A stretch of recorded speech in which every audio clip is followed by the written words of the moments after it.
প্রতিটি মায়েদের জীবনে সবথেকে স্পেশাল দিন হলো তার সন্তানের জন্মদিন। আর আজকে রাধা অষ্টমীর দিনকে আমার তাতইয়ের জন্মদিন পড়েছে, তাই আমি চলে এসেছি একটা কেক নেবার জন্য।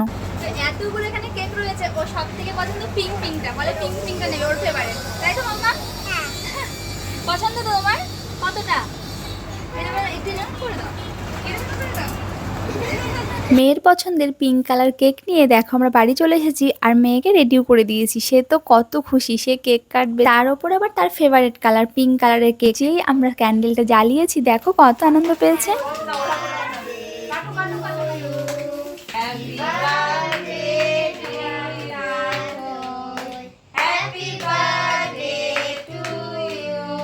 আমাদের বার্থডে গার্লের কেক কাটা হয়ে গেছে। আর জানো এই কিউট বার্থডে গার্লটা কি করেছে? সবাইকে কেক খাওয়ানোর আগে নিজেই খেতে চাচ্ছিল। মানে সবাই কেক কেটে তো কাউকে খাইয়ে ভাবছে কেক কেটেছি আমি, জন্মদিনটা আমার, তাহলে হয়তো আমাকে আগে খেতে হবে। তারপর যখন বললাম ঠাম্মিদের একটু খাইয়ে দাও, তারপরে তো তোমায় সবাই খাইয়ে দেবে, তখন গিয়ে সে তাড়াতাড়ি করে ঠাম্মিকে পিসিকে সবাইকে খাইয়ে দিয়েছে। আর এভাবে আমরা ওর বার্থডে সন্ধ্যাবেলাটা সেলিব্রেশন করেছিলাম।